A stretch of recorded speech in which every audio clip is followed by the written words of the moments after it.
Bueno compañeros, en esta ocasión vamos a hacer la socialización de la guía de práctica clínica para la prevención, detección temprana y tratamiento de las complicaciones del embarazo, parto o puerperio, que expidió como tal el Ministerio de Salud y Protección Social en el 2013, en asociación con el Instituto de Evaluaciones Tecnológicas en Salud. Para esta presentación vamos a hablar sobre la primera sección, que trata sobre prevención y detección temprana de las alteraciones del embarazo. Esta sección como tal consta de 30 preguntas. Esas 30 preguntas se resumen más o menos en 130 recomendaciones. Vamos a ir haciendo el desarrollo de cada una de esas preguntas y haciendo como la difusión de cada una de ellas. La primera pregunta es: ¿qué profesional debe llevar a cabo el control prenatal? Aquí como tal la recomendación es que haya un modelo de control prenatal bien estructurado, pues que puede ser ofrecido por el médico general o por enfermera capacitado en atención materno-perinatal, que en las mujeres con un embarazo en curso no normal, que es más o menos la que vamos a discutir en este momento, se recomienda que tenga una valoración por ginecología entre semana 28 y 30 y entre semana 34 y 36 como para una evaluación del riesgo. Una vez identificado el riesgo, entonces es importante tener un sistema de referencia claro para definir qué ruta debe tomar. La siguiente pregunta: ¿cuál debe ser la duración de una consulta de control prenatal? Aquí como tal el ministerio plantea que se debe tener un inicio de control prenatal antes de la semana 10. Ese primer control debe ser un control de 30 minutos y los posteriores controles cada 20 minutos. En caso de que haya un control tardío, es decir, después de la semana 26, se recomienda que en ese primer control estén realizadas todas las actividades, es decir, todos los exámenes que debe haber tenido para esa época y para esa fecha. Por lo tanto, ese como tal es el control. Cuando es de inicio tardío, el ministerio plantea que debe ser con una duración de 40 minutos. ¿Cuál es la frecuencia y número de citas de control prenatal que debe recibir una gestante con embarazo de curso normal? Como tal, se recomienda que cada cita de control prenatal debe estar bien estructurada, pues como con un objetivo claro, que se va a valorar, que se va a realizar, que eso esté como bien estructurado. Y que eso, pues gracias como a la guía 4.2 y a esta misma guía, uno puede tener más o menos una orientación de cómo se debe hacer y qué debe hacerse en cada una de ellas. Y aproximadamente un programa de 10 citas. ¿Qué registros documentales se deben diligenciar durante la cita de control prenatal? Se sugiere la implementación de una lista de chequeo acorde con los objetivos de cada cita de control prenatal. Es como tal lo que planteó el CLAP y que en dinámica no tenemos pues como tal el derrotero para el registro de historia clínica. La idea o el llamado aquí es como ser muy conscientes de la importancia que tiene el registro de cada uno de los espacios de la historia clínica, que incluso aunque hay algunos que no son obligatorios, son de vital importancia. ¿Cómo debe realizarse la detección de riesgo en el control prenatal y cuál es su utilidad en las gestaciones de curso normal? Aquí la guía como tal recomienda evaluar el riesgo biológico y psicosocial en todas las gestantes mediante el uso de la escala de Herrera y Hurtado para identificar como tal aquellas gestantes que puedan continuar con su control con enfermería o medicina general o aquellas que necesiten alguna atención diferente por grupo disciplinario. ¿Por qué? Porque las mujeres con depresión durante el embarazo tienen un mayor riesgo de parto pretérmino y de bajo peso al nacer, por lo cual se hace necesario identificar el riesgo y tomar los correctivos para mitigar el impacto. ¿Cuál es el manejo recomendado de las mujeres con antecedente de cesárea durante el control prenatal? Bueno, aquí como tal la guía plantea que se debe discutir junto con la mamá las opciones del día de parto, aclarando pues que el parto por cesárea tiene sus complicaciones debido a que es un procedimiento quirúrgico. Se recomienda insistir que a las mujeres que optan por un trabajo de parto, el 74% de las que optan por un trabajo de parto lo logran realizar sin tener que pues, pasar una cesárea por el antecedente previo. Y se recomienda igualmente que en semana 32 debe ser remitida para valoración por especialidad para definir vía de parto. ¿Qué información debe proporcionarse por parte del personal de salud a la gestante durante los controles prenatales y cómo debe ser proporcionado? Aquí como tal la guía lo que plantea es que en cada cita, hablando de esa estructuración de la consulta con un objetivo claro, que cada cita tenga una actividad clara de educación, una actividad clara de apoyo para informar a la paciente sobre algunos aspectos. ¿Cuáles aspectos? Como tal, consejería sobre nutrición y dieta, el tipo y frecuencia de ejercicio físico recomendados durante el embarazo, la preparación pues como tal para el embarazo, el parto del perpero con los cursos hipoprofilácticos, problemas de salud mental. La idea es como interrogar sobre algunos antecedentes o algunos síntomas que puedan orientarnos a la presencia de algún problema de salud mental. Detectar violencia intrafamiliar. Una pregunta tan sencilla como: ¿ha sido usted víctima de violencia sexual? Una pregunta tan cruda muchas veces sorprende a uno que la gestante es capaz de manifestar que realmente sí es víctima de violencia sexual, ha sido víctima de violencia sexual o de maldad intrafamiliar, y uno puede empezar ahí ya como a tomar el camino que se requiere para el manejo de esto. Y el tamizaje de cáncer de cuello uterino como una pregunta vital en la atención de la mujer. Ahora, alrededor de la semana 36, educar sobre la preparación para el parto, incluyendo sobre información cómo manejar el dolor durante el trabajo de parto y cómo planear el parto. Enseñar signos para conocer el inicio del trabajo de parto, los cuidados que tendrá que tener el recién nacido al momento del parto y ya cuando esté en casa con la mamá y con la familia, el autocuidado postnatal para evitar complicaciones que ya incluso se nos han presentado en la institución, y hablar definitivamente sobre planificación familiar. El Ministerio de Salud y Protección Social sacó a la par con esta guía una guía que es versión para pacientes. En esta guía de versión para pacientes trae un lenguaje mucho más coherente para ellos, un lenguaje que incluso para uno se le facilitaría transmitir información a la gestante, entonces es bueno siempre revisarlo. ¿Cuáles son las actividades rutinarias recomendadas en el control prenatal del embarazo de curso normal? Y empezamos, una de las principales es como tal el cálculo del índice de masa corporal, mirando los dos escenarios. ¿Sí? Cuando el índice de masa corporal está por debajo de 20, pues hay que incluir dentro de un plan nutricional y estaríamos pensando en que este embarazo puede terminar en un bajo peso nacer o en un parto prematuro, o cuando estamos hablando ya de rangos de obesidad, la importancia igualmente de incluir en un programa nutricional y pues con el seguimiento de un equipo multidisciplinario para evitar la presencia de una macrosomía y sus complicaciones concomitantes. Hablan igualmente de la detección del registro pues como tal de la tensión arterial y la presión arterial media como un predictor como tal para la preeclampsia. No recomiendan como tal el examen rutinario de mamas, pues porque no se evidencia que haya tenido un impacto positivo ni para la lactancia materna, ni para la atención durante el parto, ni para la detección de cáncer de mama, y siempre de pronto genera un ambiente no muy agradable para la mamá en algunos escenarios. Y obviamente el tacto vaginal o la evaluación cervical digital no se recomienda de manera rutinaria a no ser que haya una indicación como tal, pues no ha mostrado ser efectiva en determinar la edad gestacional, predecir el parto pretérmino o detectar la desproporción cefalopélvica. Otra de las actividades que ya hemos hablado es el tamizaje de violencia doméstica. Preguntar, aquí ellos plantean estas tres preguntas. Durante el último año fue golpeada, bofeteada, pateada o lastimada físicamente o de otra manera. Desde que está embarazada ha sido golpeada, bofeteada, pateada o lastimada físicamente de alguna manera. Y durante el último año fue forzada a tener relaciones sexuales. Son preguntas secas, pero que realmente cuando uno las realiza se va a encontrar que muchas son capaces de manifestar que realmente están viviendo eso y ya empieza uno como a tomar una ruta diferente de atención para estas gestantes. Importante, ya lo había dicho previamente, consultar si ha tenido antecedentes como tal de algún trastorno mental, algún trastorno afectivo bipolar, algún cuadro depresivo, alguna ideación suicida, algún gesto suicida previo, pues esto requeriría entonces una atención ya por un grupo interdisciplinario para este caso. ¿Cuáles son las intervenciones recomendadas para el tratamiento de las náuseas, el vómito en la primera mitad del embarazo? Pues lo primero es importante hacer consciente a la gestante que estos síntomas usualmente desaparecen en semana 16 y 20. Y lo que recomienda la guía es el uso del jengibre, la piridoxina y los antihistamínicos.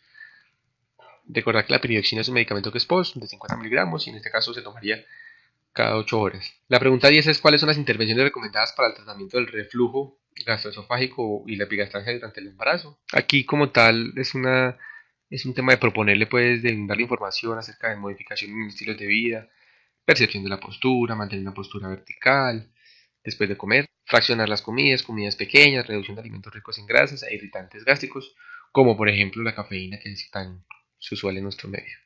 Pregunta número 11. ¿Cuáles son las intervenciones recomendadas para el tratamiento del estreñimiento? Puntualmente hablan es de una dieta rica en fibra y abundante consumo de aguas.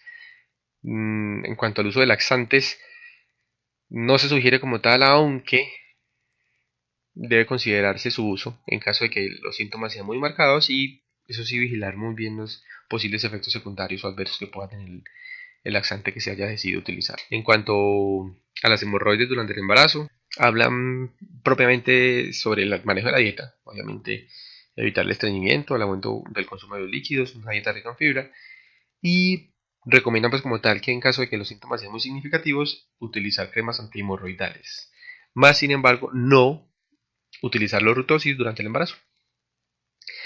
La pregunta número 13. ¿Cuáles son las intervenciones recomendadas para el tratamiento del síndrome varicoso a la mujer embarazada?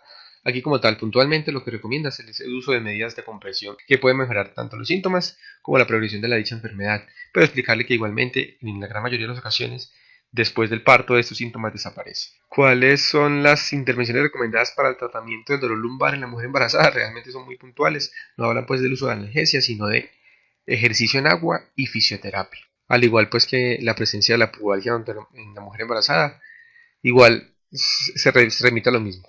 Fisioterapia, incluso uno podría remitir a fisioterapia, pero conociendo pues las limitantes muchas veces de las redes de referencia, me parece importante capacitarnos un poco como en el tema del manejo de fisioterapia, la recomendación que uno puede dar a la gestante, de qué tipo de ejercicio, posturas puede optar para la corrección de esos síntomas. Al igual que la presencia del síndrome del túnel carpiano. Primero que todo explicarle a la paciente que se puede presentar entre un 21 y un 62%, que estos síntomas usualmente desaparecen luego del parto y que el manejo pues puede estar con el uso de las férulas o incluso inyecciones de corticoides y analgesia en caso de que los síntomas sean muy significativos. Sin embargo, lo que usualmente sucede es que esos síntomas, aunque son molestos, no llegan a ser tan incapacitantes. ¿Cuáles son las vacunas que deben aplicarse en el embarazo? Entonces, la primera vacuna como tal que se recomienda es la vacunación contra la influenza estacional con virus inactivos durante la gestación.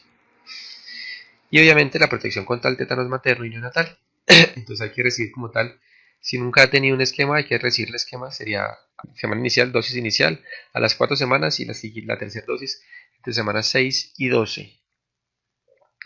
Teniendo en cuenta que si pasó de la semana 20, se debe aplicar el toxoide o el de la hipertusis, el DTPA, que como tal sirve para prevenir infecciones por estos agentes en los niños menores de 3 meses.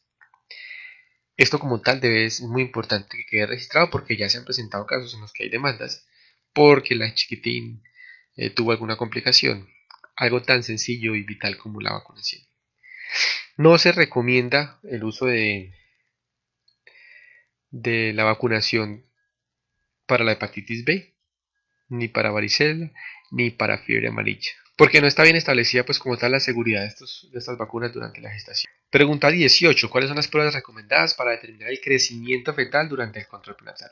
La primera medida que se debe hacer como de manera rutinaria es la altura uterina en todas las consultas de control prenatal. Lo que sí se recomienda es que después de la semana 24 se haga pues un registro gráfico de la progresión de la altura uterina. Lo que sí es importante es identificar que la curva que se está utilizando sea la adecuada, porque en muchos carnets de control prenatal la curva de altura uterina está mal calculada, entonces hay que hacer como una buena consulta, sobre todo las tablas del clapo que están muy claras. En el caso de que entonces esta curva o esta medición de la altura uterina esté por debajo del percentil 10 o por encima del percentil 90, se recomienda como tal hacer un cálculo del peso fetal por ecografía. No se recomienda utilizar Doppler de arterias umbilicales para detección de alteraciones del crecimiento fetal en embarazos de curso normal, ¿sí? Sencillamente dependerá de la primera evaluación en la ecografía, de cómo se identifique el peso fetal. Si es necesario no hacer un estudio complementario, pero realmente de primera eso el Doppler no tiene un impacto como tal en embarazos de curso normal. Pregunta 19. ¿Está recomendada la ecografía durante el embarazo para el diagnóstico de las alteraciones fetoplacentarias? Sí, existen dos principales ecografías. La primera ecografía es la que se hace entre semana 10.6 y semana 13.6, que es la ecografía de tamizaje o la ecografía genética. En ella principalmente lo que se intenta es hacer una adecuada valoración de la edad gestacional, detectar precozmente embarazos múltiples y detectar algunas malformaciones fetales. La segunda ecografía que se recomienda para realizar de manera rutinaria es la ecografía de talla o la ecografía de tercer nivel, que se debe hacer entre semana 18 y semana 23.6. Lo que recomiendan claramente es que esta ecografía debe ser realizada por un profesional entrenado, es decir, alguien que normalmente haga este tipo de ecografías, para poder identificar o no alguna malformación, alguna alteración en el crecimiento de las estructuras del bebé. No se recomienda de manera rutinaria que después de la semana 24 se hagan ecografías. Es decir, si estas dos primeras ecografías están normales, si todo está dentro de lo normal, si el crecimiento uterino está normal, si todas las variables de la gestante se encuentran normales, la guía no recomienda que se hagan ninguna otra ecografía como tal. Es importante de todos modos informar a las maternas la limitación que igualmente tiene la ecografía de rutina. ¿Sí? Esas ecografías tienen una variabilidad, sí, que puede cambiar y que su alcance no es del 100%. ¿Cuáles pruebas y en qué momento se deben utilizar para monitorear el bienestar fetal durante el control prenatal de embarazos de curso normal? Como tal, no se recomienda que las personal de salud instruya pues a la materna como hacer un seguimiento al movimiento fetal, de cuántos movimientos hizo, porque esto ni conlleva pues a cosas positivas y a veces aumenta pues la ansiedad de la madre. Aunque lo que sí dice es que si después de semana 28 la materna ha percibido una disminución de los movimientos fetales, se recomienda instruirla en guardar reposo en decúbito lateral y concentrarse en los movimientos fetales por 2 horas. Si no percibe 10 o más movimientos discretos en este periodo de tiempo, la gestante debe contactar inmediatamente al servicio de salud. Esto como tal es lo que plantea la guía. No se recomienda el uso rutinario de la monitoría fetal sin estrés en pacientes con embarazo de curso normal, pues no se ha encontrado ningún beneficio materno o fetal. No se recomienda el uso rutinario de Doppler uterino umbilical solo en combinación con Doppler de arterias uterinas en gestantes con embarazo de curso normal, pues no se ha encontrado ningún beneficio materno asociado. Y no se recomienda el uso rutinario de perfil biofísico en pacientes con embarazo de curso normal, pues no se han demostrado ningún beneficio materno-fetal. Redunda nuevamente la idea de que solamente necesitamos esas ecografías y que si todas las variables están dentro de lo normal, no necesitamos nada diferente. ¿Cuáles son las recomendaciones generales para las estancias cuando viajan en avión o en automóvil? Esta realmente termina siendo una pregunta que a lo último es frecuente en el servicio ambulatorio en la control prenatal. Entonces es importante informar que el periodo de menor riesgo para la conducción está entre la semana 18 y 24, que la espalda tiene que estar colocada lo más recta posible, que hay que intentar que la distancia con el volante sea de los 25 centímetros, que las últimas semanas de embarazo se desaconseja la conducción, pero no los traslados en vehículo, que no se aconseja conducir más de 2 horas seguidas. Lo ideal es parar cada 1 o 2 horas para estirar las piernas y activar la circulación, y que hay que usar siempre el cinturón de seguridad, pero este debe estar colocado entre los pechos y lo más bajo posible sobre las caderas. Y hablan pues que hay que informar a las mujeres embarazadas que los viajes aéreos de larga distancia podrían asociarse con un aumento en el riesgo de la trombosis venosa. No están contraindicados como tal, el mejor tiempo sería entonces entre semana 14 y 28, pero si se van a hacer pues hay que tener como las medidas preventivas para evitar la presentación de una trombosis venosa. La pregunta número 22 es ¿qué actividad laboral está contraindicada en el embarazo? Realmente no hacen como una lista de qué actividades físicas como tal, qué actividades laborales, perdón, están contraindicadas. Lo que sí hacen énfasis es que cuando haya algún estrés físico, emocional o alguna tensión que pueda estar percibida por la paciente, se deben evitar. Y obviamente pues toda la exposición a sustancias tóxicas, sustancias de riesgo, radiaciones, serán actividades que obviamente se deban evitar durante la gestación. Pregunta número 23. ¿Cuándo está recomendada la consejería nutricional durante la gestación?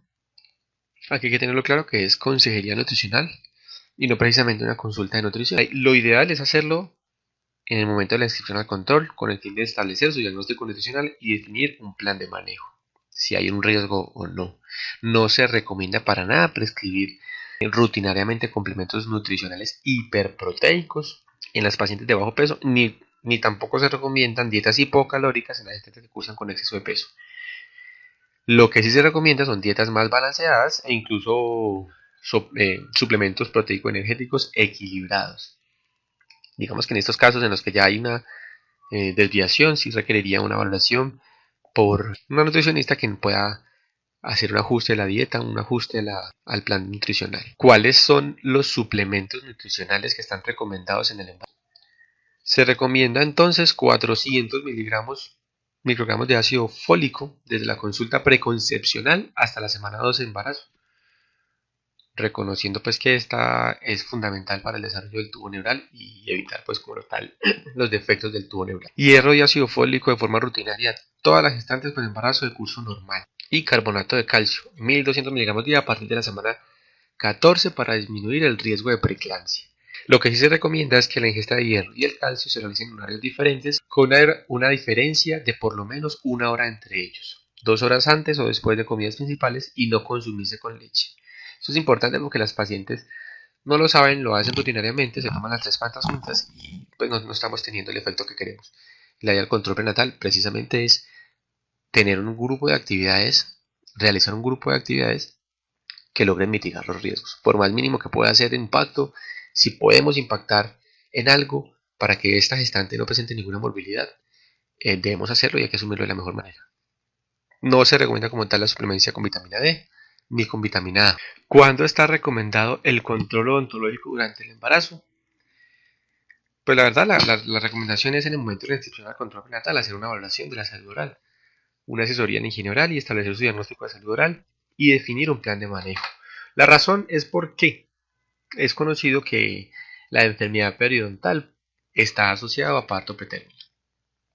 Sin embargo, pues como tal el papel no está muy claro. ¿Cuáles son las estrategias más efectivas para promover y apoyar la lactancia materna? Aquí lo que hablan puntualmente es preguntar, ¿qué conoce usted de lactancia materna? Y empezar a hablar sobre la importancia de la lactancia materna, educar en la importancia y en las técnicas y en las buenas prácticas de la lactancia materna, incluir en esta educación no solamente a la familia, a la materna, sino a la familia completamente, la pareja, la mamá, los familiares que vivan con ella, para que todos hablemos de un mismo lenguaje y podamos tener como un par social en el momento de la educación y hacer talleres y consejerías específicas grupales que bien lo conoce pues como tal la estrategia ya. Pregunta número 27. ¿Qué infecciones se recomienda tamizar durante el control prenatal en gestantes con embarazo de curso normal? Obviamente entonces una de las importantes es la infección urinaria. Hay que hacer tamizaje de la bacteriuria asintomática por medio de un urocultivo y un antibiograma, tratar la bacteria asintomática con un esquema de 7 días de acuerdo al perfil de resistencia y sensibilidad reportada, realizar un seguimiento con un urocultivo a las pacientes que reciben tratamiento, pero no se recomienda continuar el tamizaje de la bacteria asintomática en las gestantes con un primer urocultivo negativo.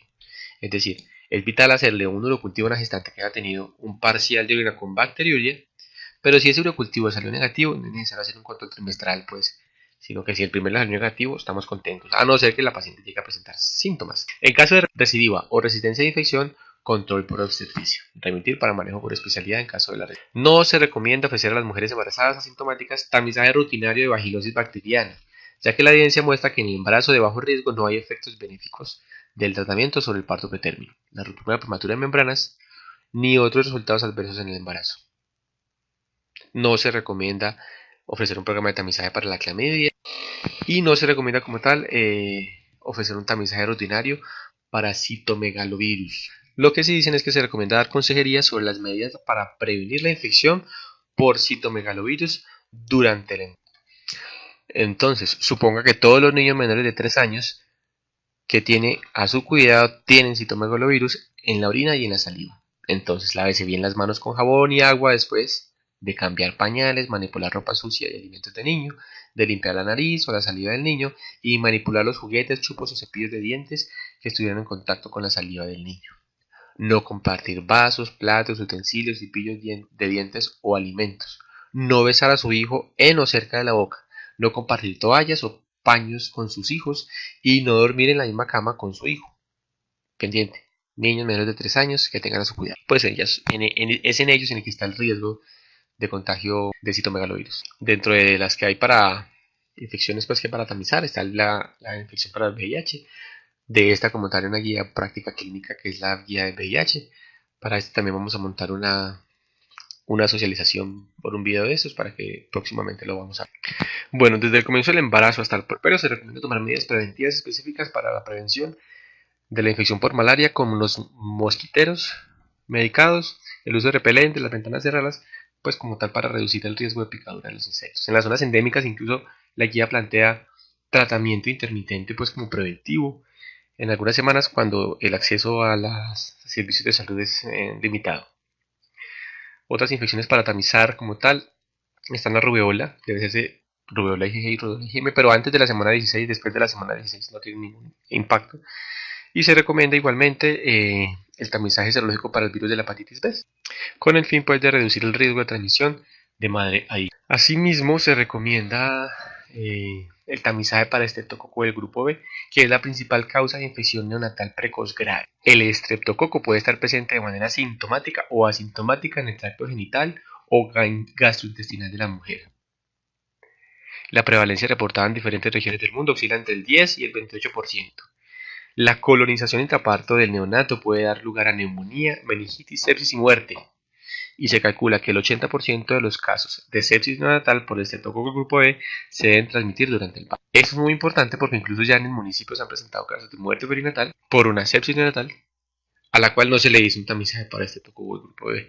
Y esto pues trae todo el rol de la atención del control prenatal, que es una actividad que está recomendada en la guía de práctica clínica y que si no se realizó y hubo una consecuencia negativa, pues es muy importante tener en cuenta. Esta hace parte de la sección 3, infecciones del embarazo, la ruptura prematura de membranas, y aquí hacen como tal lo importante del tamizaje de parasitococo grupo B y hablan, tal y como está descrito, el manejo en caso de que ese tamizaje salga positivo. Es muy importante que siempre que hagamos la orden del tamizaje coloquemos que se debe hacer una toma de muestra rectovaginal, porque ya tenemos claro que la infección se adquiere ya por vía genital o por vía gastrointestinal. Pregunta número 29. ¿Cuáles son los síntomas que deben considerarse como indicadores de alarma de patologías médicas que pueden complicar el embarazo?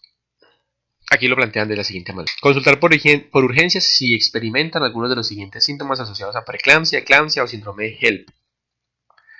Cefalea severa, dolor epigástrico, vómito, alteraciones visuales como visión borrosa o fosfenos y el edema matutino de cara, manos o pies. Se recomienda igualmente advertir a las mujeres embarazadas que deben consultar por urgencias si presentan sangrado durante el embarazo, ya que se asocia con resultados adversos como aborto, placenta previa, aborto de placenta, parto pretérmino, muerte fetal in útero y anomalías congénitas. Igualmente educar sobre el aumento de las contracciones, la ausencia de los movimientos fetales y la presencia del sangrado genital. Pues estos son síntomas que se asocian pues como tal al aborto o a un parto pretérmino y que deben motivar inmediatamente a consultar a la paciente de urgencias. Igualmente tener presente que la debilidad, el cansancio fácil, la sensación de vértigo se pueden asociar con anemia. Esto es muy clínico, pero se debe ser consciente de ello. Se recomienda advertir a la gestante que si presenta fiebre, dificultad respiratoria y tos, debe consultar al servicio de salud para que se le haga la evaluación del diagnóstico oportuno como tal. Y se recomienda advertir a la gestante que síntomas como disuria, poliaquiuria y hematuria se una infección de vías urinarias, lo cual puede desencadenar un parto pretérmino y una ruptura prematura de membranas, por lo cual debe consultar igualmente el servicio de salud. Y la pregunta número 30. ¿Cuáles son las pruebas recomendadas para la identificación de gestantes con riesgo de desarrollar patologías que complican? Como tal, aquí se recomienda que todas las mujeres con embarazo de curso normal sean tamizadas para anemia con hemoglobina y que se debe hacer al inicio del control y en semana 28 para hacer un seguimiento. Si esa hemoglobina está por debajo de 10 gramos por decilitro, se debe hacer un estudio de la causa de la anemia como tal para poder hacer de su manejo e iniciar igualmente la suplencia de hierro. Esto es de vital importancia porque ya conocemos que todas las mujeres sangran durante el parto y si llegan al parto con una anemia importante, pues obviamente pueden aparecer complicaciones que pueden deteriorar la salud tanto de la materna como del. La guía plantea obviamente que en embarazos de curso normal no se recomienda el tamizaje rutinario para parto pretérmino. Gonadotropina coriónica, proteína C reactiva sérica, niveles de fibronectina fetal y ni siquiera la cervicometría transvaginal, insisto, en embarazos de curso normal, pues no han demostrado ser efectivas en predecir el riesgo de parto pretérmino en este tipo de gestantes. Ahora, si tiene algún factor diferente, habrá que entrar como a evaluar su importancia. Ahora, no se recomienda el tamizaje de diabetes gestacional usando glicemia basal ni hidroanálisis para la detección de glucosa. Lo que sí se recomienda es que entre semana 24 y 28 se haga la prueba de tolerancia a la glucosa con 75 gramos y 3 tomas, que debe ser la basal por debajo de 92, a la hora por debajo de 180 y a las 2 horas por debajo de 153. Si se presenta algún valor alterado, habrá que empezar a considerar la posibilidad de una diabetes gestacional y iniciar su manejo en caso de requerirlo. Listo, compañeros, esas fueron las 30 preguntas, 130 recomendaciones que plantea la guía de práctica clínica en su primera sección de detección de alteraciones durante el embarazo de curso normal.